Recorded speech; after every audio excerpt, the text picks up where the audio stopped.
Okay, thanks for joining. I think we've got everyone in the space now, and if others join us after, we will let them in and go accordingly. Welcome to Build Your Professional Presence. This is part two of the session. So today we're going to be talking about networks. And we're going to be talking about all kinds of networks, the people you know, and the things they can do to help you. My name is Kristen Lebrecht. I'm the Health Professions and Natural Science Pathways Manager here at the University of Washington, Bothell. I work in career services where our services are available to all UW-Bothell students, prospective, current, and alumni. So I'm glad to be helping out our able scholars and talking with you today. If you have questions at any point, please feel free to raise your hand or post those in the chat, and I'll be more than happy to try to address them. So welcome again. Today we're going to be doing an overview of what is a professional network, who are your allies, and who are you ready to activate. It's a bit cheating because I have it here on the screen, but if you think of other folks who might be your allies, go ahead and put those in the chat. Some of the folks I've thought of would be your colleagues, any supervisors. Patients can be your allies too, right? I know I've had times where I'm talking with my provider and mention what I do, and they say, "Oh, can you connect us with some students?" So that's always fun. Also, please, can you confirm for me that you see the overview slide right now? Okay, great. Thank you. Members of communities, absolutely. Community partners can be your allies. Your LinkedIn profile can be an ally. So what I wanted to do today is to kind of talk about these ideas. Who are your allies? Who are you ready to activate? And to activate just means to ask them questions and get them working for you. Your network can be a safety net that catches you when you need them, or really just, bolsters you up to success. So please consider this just, sometimes I get a little bit of a sour taste when you think of networking because you think of, business professionals and corporate people. But networking really is just about building connections, making community, and finding ways where these relationships can be mutually beneficial. So I hope you stick with me for that because networking is super important. And as I have experienced myself, can really help you in a time of need. So if you were here last time, you might remember we used the Define Your Career worksheet. And this worksheet was something we used to say, what are you looking for in a career? And I'm going to put a link in the chat to that file so that you can open this file and check out the Define Your Career worksheet when you have time. It's a really fun way to think about what are your values, what are your skills, how do those intersect to create space for you to consider different vocations and positions and really think about how you might define yourself. How do you complete the sentence, I am someone who? And something I often will say to folks when I first meet them in a professional context is say, I am someone whose goal is to help others accomplish their goals. And that's kind of been my work in higher education, is helping students gain admission, support them through application processes, help them navigate university systems to graduation, and then think about how they can use their skills and experiences along with the academic degree they're getting to find different jobs. So I really want you to use this worksheet and think about your skills, your values, how you can use them to make connections too. Because whether you're meeting your colleagues or talking with supervisor, or even working with a patient, you never know when you might meet a connection who can really kind of help bolster your success.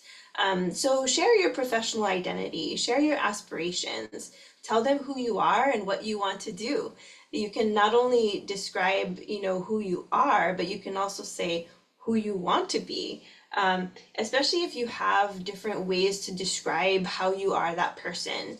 If you want to say, an impact you've made to demonstrate that you are who you say you are. For instance, I just shared with you kind of my why and I am someone who. And one of the things I like to talk about is the fact that we just had graduation last week.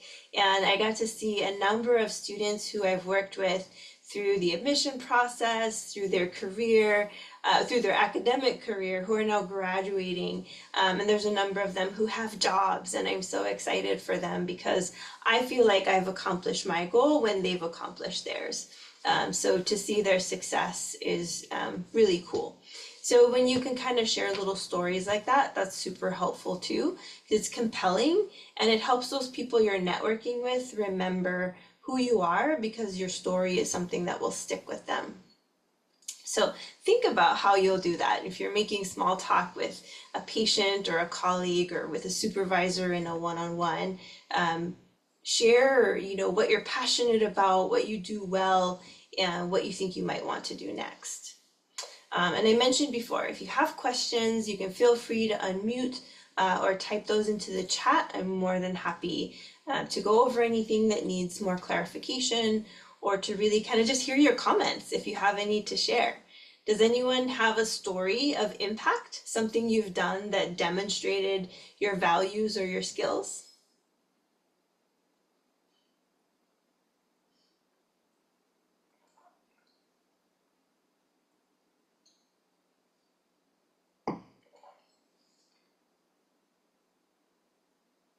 It's okay if you don't. Be thinking about it.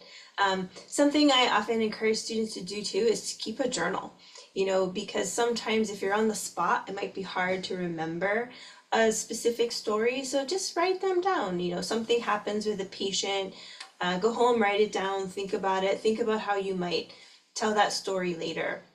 I'm working with a student applying to medical school, and he tells a story in his statement of how a patient was very anxious and they discovered that they both like Frank Sinatra and they started singing, and he's the MA, and the physician came in and loved the song and started singing too. So then the three of them were singing Frank Sinatra. So it's a very simple story. It doesn't take very long to tell, but it's super compelling and it really helps you see, how we can connect and how we can connect with people who are seeking our service or who are serving us. So if you get those stories and they happen, just write them down so you really kind of own them and have them ready when you need them.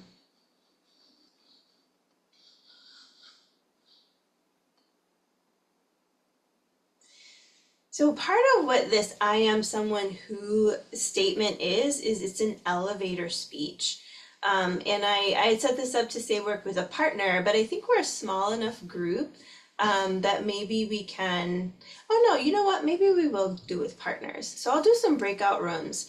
And I want you to think about how you're going to introduce yourself. So work with a partner and introduce yourself describing what you're good at, a specific impact you've made, what you value in a workplace, what you want to do next. And when I say make the ask, the big ask, when you think of professional connections, the ask is, what can you tell me about? So if it's a supervisor, you might say, what can you tell me about career trajectories? If it's a colleague, you might say, what can you tell me about your career path? How did you get to where you are? Or if it's a patient who happens to know someone at a different facility, you might say, what can you tell me about this person? Or who might you introduce me to help me get where I want to go? So as you're thinking about those, I will go ahead and set up some breakout rooms. So jot down some notes so that you'll be ready. Okay, I hope you're all ready for these breakout rooms. Remember who you are, so what your name, something you're good at. If there's a specific impact you've made, that's super helpful. What do you value in a workplace? What do you want to do next?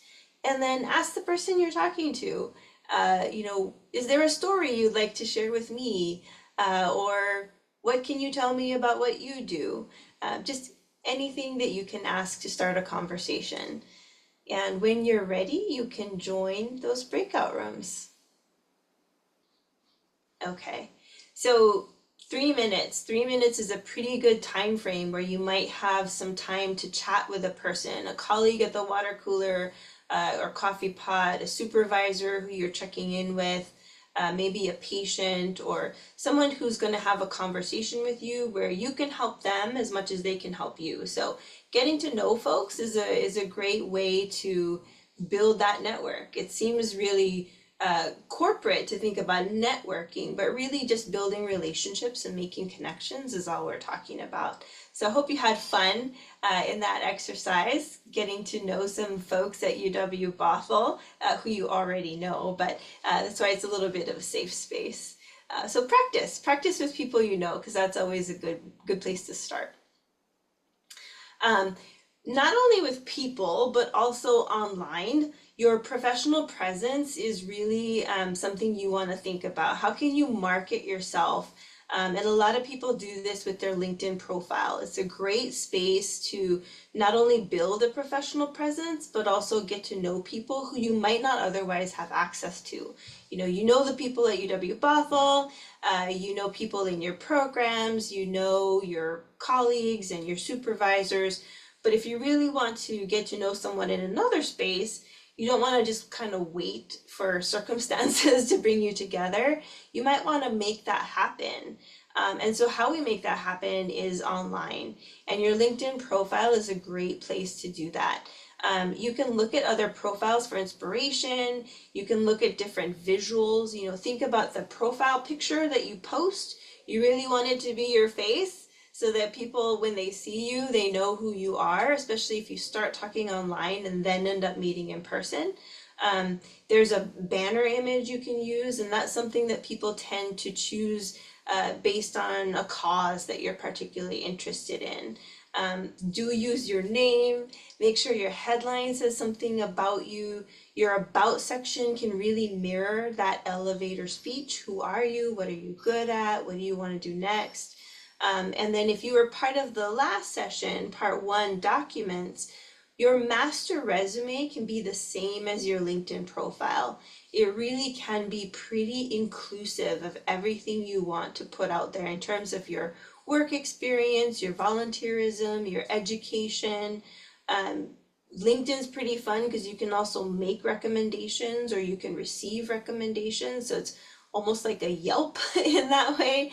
People can leave reviews for you and you can leave reviews for them. So it's a great way to kind of build this professional presence. And if you haven't done it yet, there's a QR code over here on the bottom right that has profile building tips. So you can use that QR code to go to our website. It's all just lives online for free to everyone, whether you're a UW-Bothell student or not. And you can watch some videos on how to set up your LinkedIn profile and really kind of optimize it so that you can start building your network online. Let me know when you've got the code and then I'll move to the next screen. Cool. We can go back at the end and I can put the link in the chat too.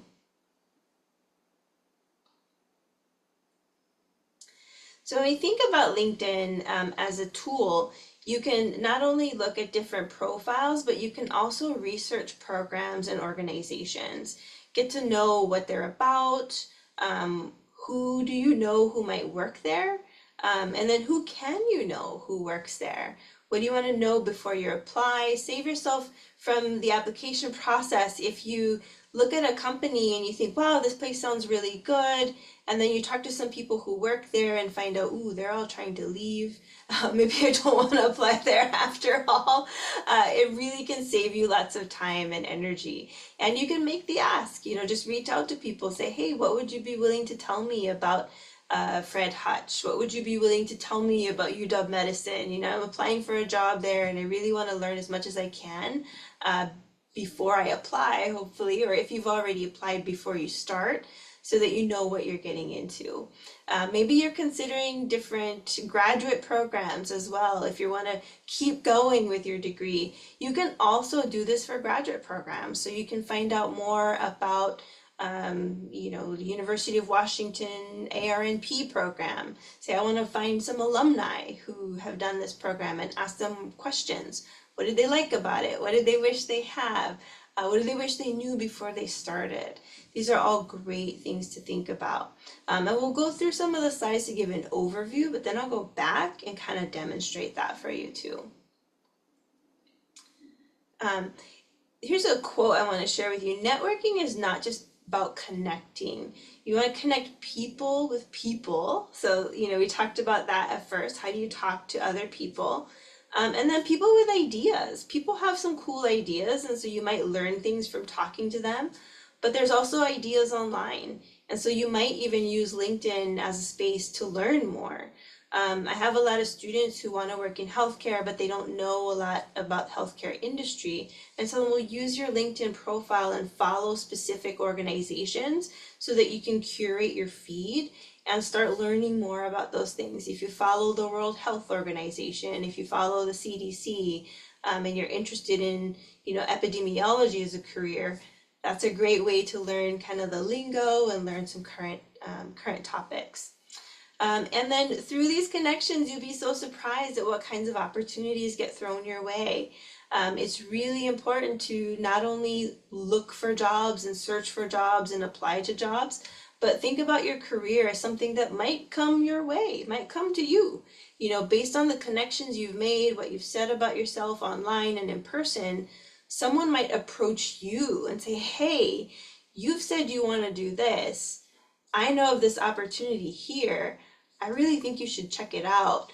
And when you do that, you'll be really surprised what you find. So before we go forward, we're going to go back here to your LinkedIn profile. So remember I said, look at other profiles for inspiration. Think about the visuals. How are you listing your name, your headline, your about section, and your master resume? What we're going to do now is some live demonstration. See what that might look like. All right, so here is my LinkedIn.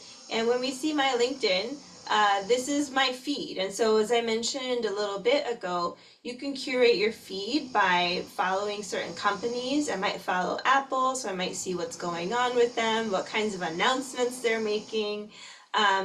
Follow the University of Washington Career and Internship Center, so I see what events they're having. They're hiring a career coach. So if anybody wants to shift and think about a career in higher education, you might check that out. You also see what other people are posting in terms of the jobs they have. So this is a former peer of mine from undergrad, and he's a principal at an elementary school, and he's kind of posting things. So you can see lots of different ways to learn, just snippets. Has anybody heard of micro learning? It's a fun way where you curate your feed. Oh, Erin, you've heard of micro learning. Do you want to share what micro learning is to you? Okay, so the way that I understand it is that you're like trying to kind of convey a point within like 15 seconds, so a very short snippet. Mm-hmm. Yeah. And yeah, Yeah, that's exactly right. Your brain is taking in all this information, right? And so you're learning little snippets of information. If you wanted to learn about job ghosting, what is that? There's a little, very short little post here about job ghosting, and you read it and you learn more about what that is. So the next time someone mentions it, you have a little bit of an idea. It's not in-depth learning, it's just little snippets of information to help you get to know what your these lingo, what's going on. So that's one way to think about your feed and how it might help you do some micro learning. When we think about profiles, look at profiles and look at what you see. The picture, your profile picture should be your face. So that if I see your profile and then I see you in person, I say, oh, yes, George, I have seen you online. We've had conversation over messaging. Let's chat some more. You can add things about yourself, like a title, to say a little bit about who you are and what you do, what you're interested in. Your longer about section could be that elevator speech. Who are you? What are you good at? What helps you thrive? What do you want to do next? And then the rest of it will be that master resume.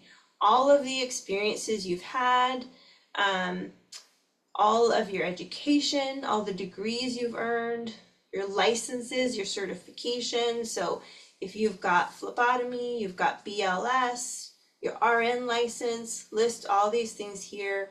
Volunteering and causes that you're interested in that are important to you, any other skills. Here's that space I mentioned about recommendations, where if you wanted to give a recommendation or if someone wanted to give one to you, that's posted here. So then this becomes not only your professional profile and presence, but also your Yelp page. People can say what they like about working with you, what you're good at. You can list honors and awards.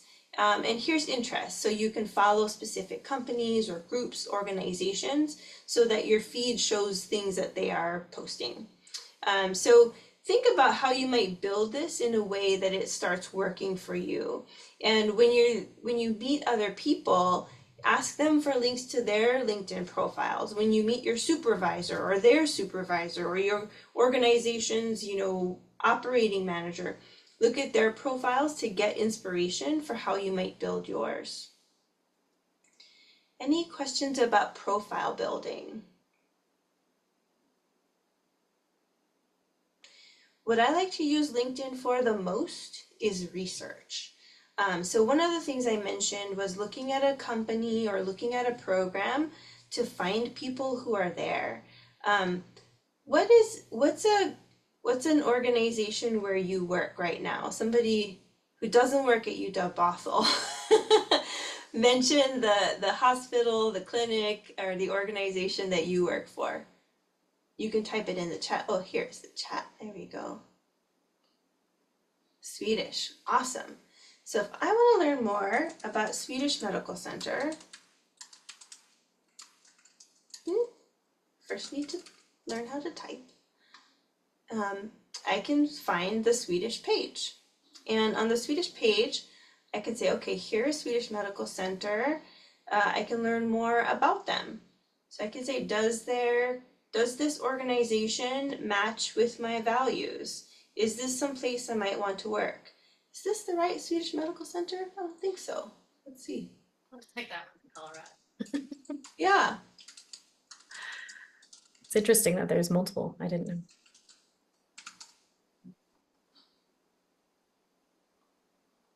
There's First Hill. Then when you search, it'll show you people, jobs in that space, posts. It must just be the larger organization. Oh, Swedish. They don't have their own page. Come on. Kristen, go train them. It seems so silly. That does. Yeah, it's only that Colorado one.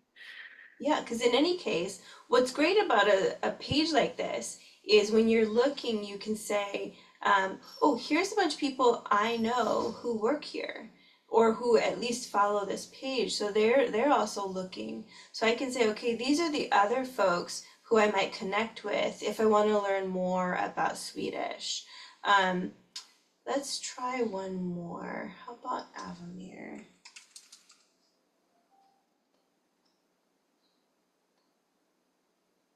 So a little bit smaller, and great to learn more about them.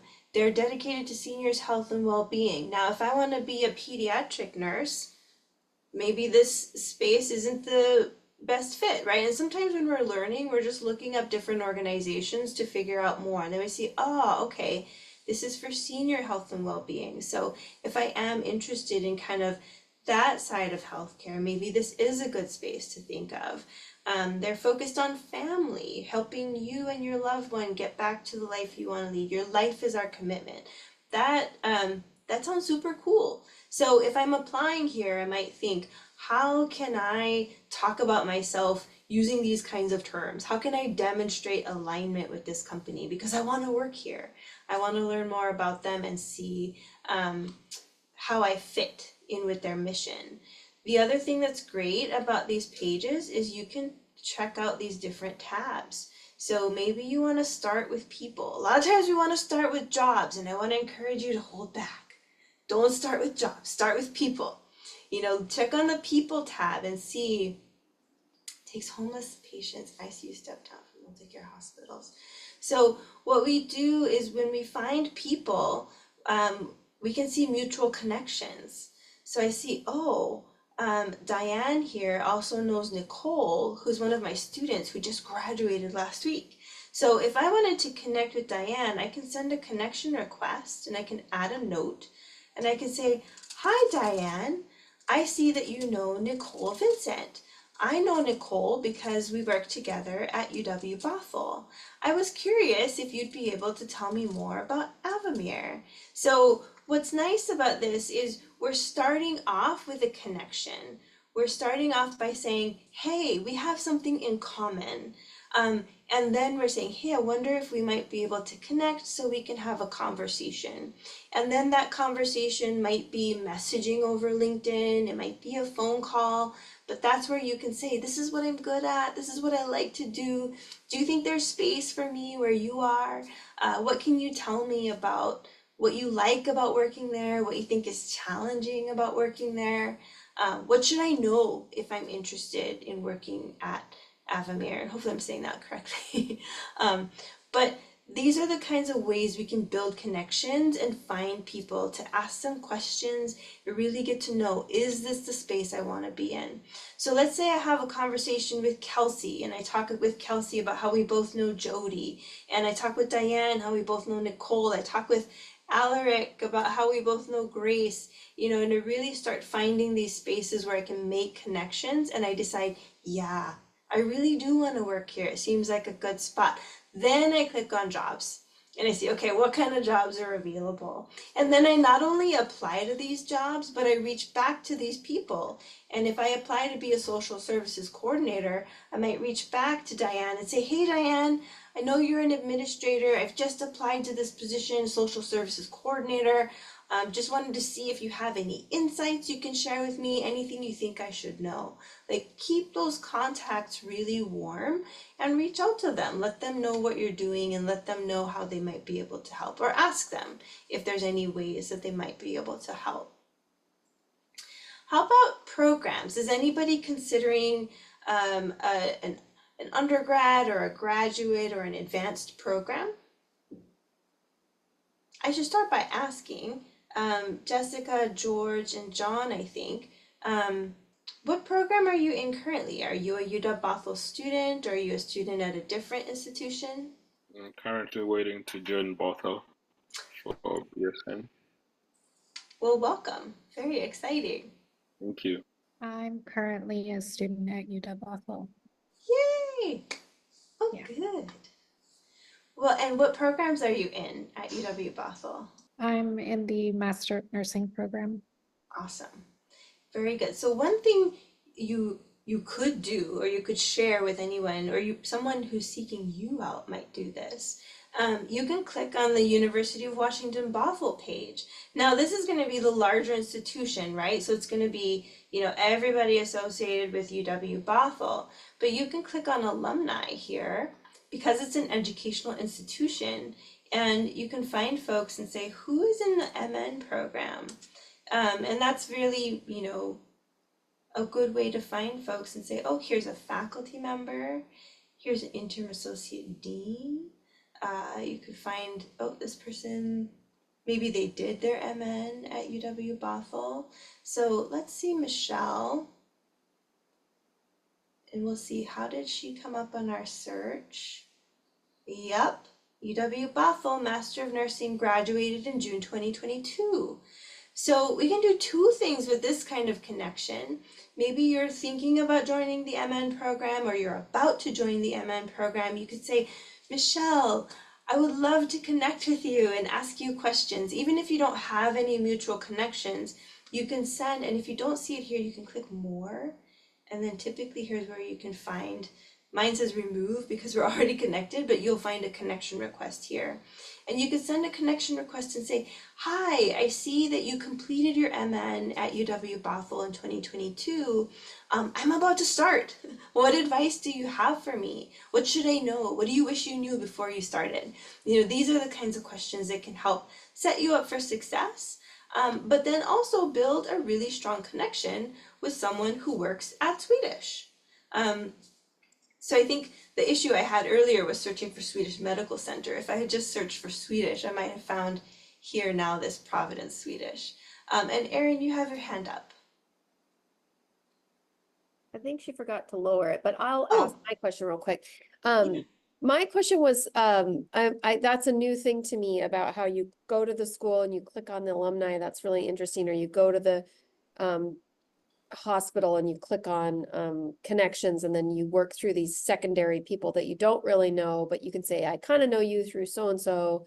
So I'm just wondering, you were about to lead to it right there, which was, could you do that? Could you go to your alma mater, your school, click on your alumni, and then try to see if any alumni are working at Swedish, or let's say you're trying to get into Swedish specifically. And then maybe reach out to those folks and say, hey, I noticed that you went to the same program I went to, and I've really been interested in working at Swedish, and I'd love to hear what your thoughts are about Swedish and any insight you have. Like, is that something also kind of a direction you'd suggest? Yeah, absolutely. Anything you have in common. So it could be a person you have in common, but it could absolutely be a program you have in common. You might even have worked at the same place, a few years ago. And so anything you have that's kind of something that puts you together, because that's how LinkedIn works. The algorithm will find ways you're connected with folks. And so sometimes people will do a search and it will look completely different than what someone else searches for. And a lot of that is due to who you already know and what is already in your profile. So that's why you want to add your work experiences, you want to add your education to your profile, not only to build that presence online, but to also have that as part of your record. So that if you then go and search Swedish, and it'll pull up probably all the people who went to UW Bothell because you have UW Bothell in your profile. These are people you're connected with. You already have something in common. And that's a great way to find folks. And just think of a person, place, or thing that you have in common. And that's a great way to start a connection. Yeah. Does that answer your question, Jolie? Good. So here's the bigger Swedish page, right? Swedish, Providence Swedish. And so if we wanted to do that, we could look at people. And there's actually this section here, which tells you a little breakdown where they live, where they studied. So if I wanted to click on University of Washington, this shows me all the people at Swedish who graduated from UW. We don't quite have UW Bothell. I don't think it drills down that far. Let's see.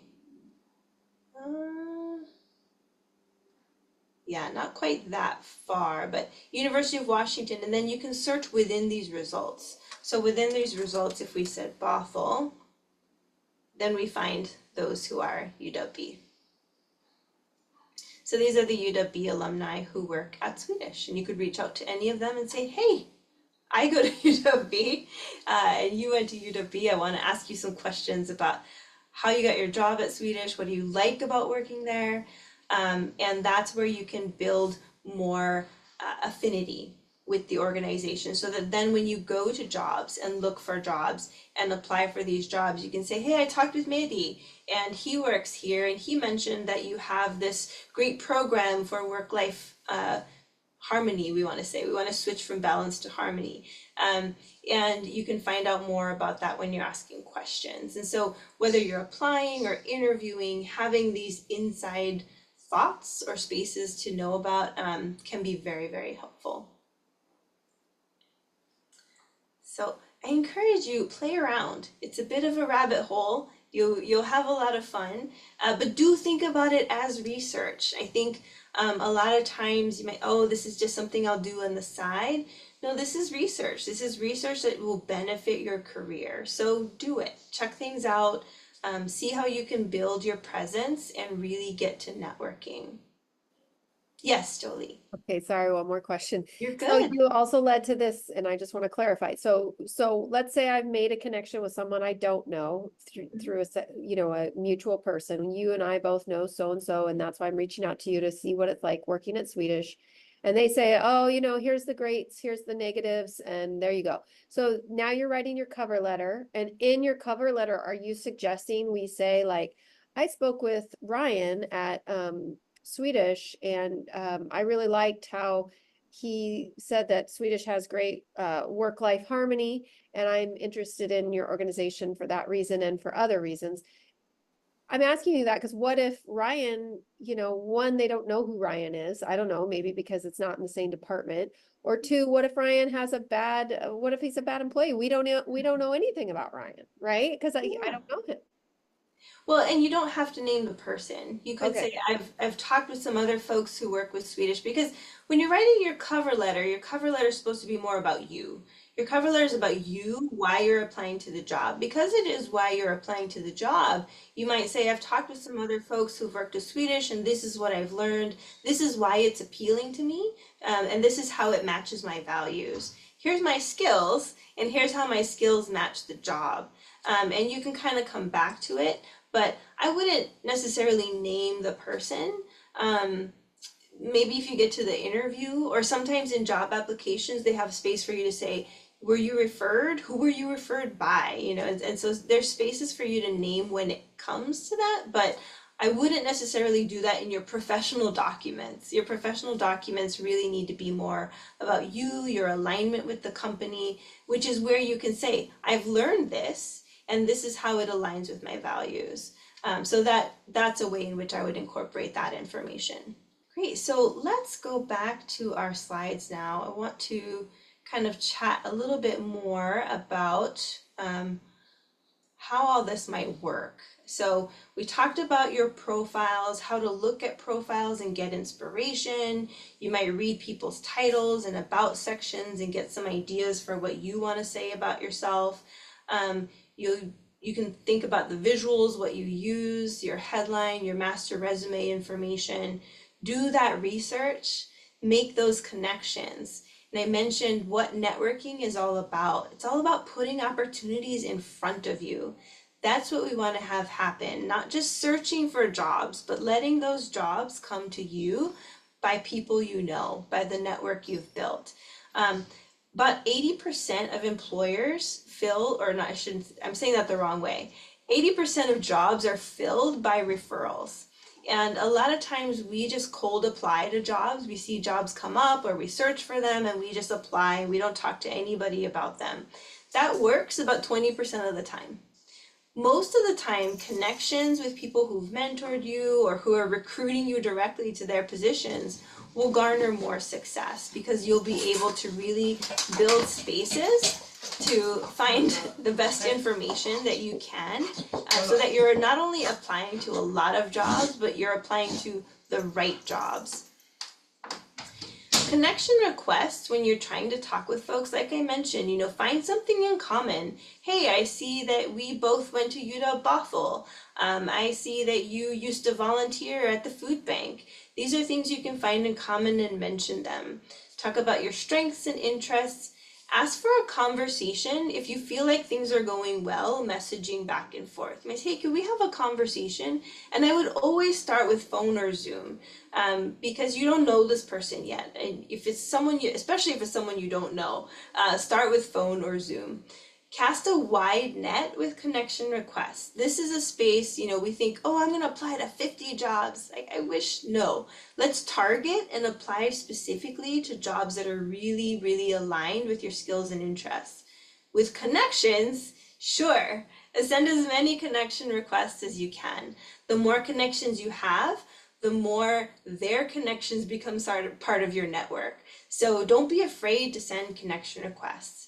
If you don't hear back, it's not about you, it's about them maybe not being in LinkedIn or not checking very often. If they say no, that's not about you either. That may be just they don't see the connection being something that's going to be beneficial, so they might move on, you move on. Just keep trying, because the right connections will come and you will benefit from them. I know the 80% statistic is scary. And so this is why I've actually dedicated so much time to talking about LinkedIn and professional presence. When I was a first generation student, someone who doesn't look like, or at the time at least, working in higher ed, not a lot of people who looked like me. In fact, I applied to a job and was told, no, we're going to put you at the front desk. Why do you think they might put me at the front desk? what they were trying to do is demonstrate that it was a diverse campus. It was not a diverse campus. They just wanted to say, this is who we are, right? So all of these things are done strategically. You can do things strategically too. What I love about LinkedIn is even though I was trying to work in higher ed and I knew no one in the space, you can do things differently. You can get to know people. Even if you don't know anyone in the space, you can get to know them so that you can build these connections, make these requests, and have a strong network, regardless of who you are, where you came from, when you came to the US, when you came to Washington. Who you know can be something that you have control over. And that's what I love about this concept so much. When you have conversations with folks, messaging is great. If you choose to go in person, especially if you've never met this person before, choose a public place. The beauty of Seattle, Bothell, our larger area, so many coffee shops, right? So many spaces to choose from. Just choose a public place. Determine the length of conversation in advance. Just say, hey, do you have 20 minutes where we could kind of have a cup of coffee and chat a bit about your career and mine? Think about what you want to talk about. Make sure you've identified those things beforehand so when you get there, you're ready. And think of questions you want to ask. Identify what you want to learn and take lots of notes because it will be really hard to remember, especially if you have multiple conversations. So having a journal or something where you can take notes about what you talk about and get back to them later will be great. I think I might have missed a slide or two. Yeah, sorry about that. Journal, document what you've learned, keep track of who you talk to, when you talk to them, if they have contact information, but then reflect on what you heard. Something one person likes might not be something you like. So synthesize that information in the context of what you value and what you're looking for. Your path is going to take many twists and turns. I know I've often had ideas of like, oh, I know I want to do this. And then I talk to someone in that space and find out, no, I don't want to do that at all. So having these conversations will save you lots of time in the end. And really take things with a grain of salt. I've talked with people before who say that's the worst place. I would never work there again for all these reasons. And they might be red flags, but maybe what you learn is that that person wasn't aligned with that organization. And when you think about the things they said didn't work for them, maybe you realize that's actually really attractive to me. That's actually something I would really enjoy. So maybe you look at it more or just have more conversations. That might be one person's experience. You might talk with a few other folks and see what else you can learn. Following the path is important because it's going to take twists and turns. People think that your career journey just goes from here to there and you earn degrees and certs and you keep climbing that ladder. But in reality, you might get laid off. You might need to take a step back for health reasons. You might choose to go back to school. There's all kinds of reasons where your journey might go back, forward and backward and up and down and all over the place. Just be willing to follow it and enjoy the ride. That's the best advice I can give you for your career.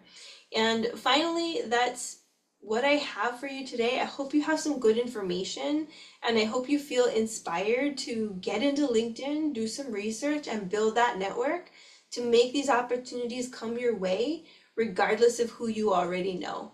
You can be part of that 80% who gets referred. You could say, hey, now I know these people, they're going to say, I'm the best person for this job, and they're going to reach out to me. So if you wouldn't mind, scanning this QR code for our 30-second survey, that would be really swell. You can let us know what has gone well for you here, what didn't go so well, so we can keep modifying this presentation and make it better and better.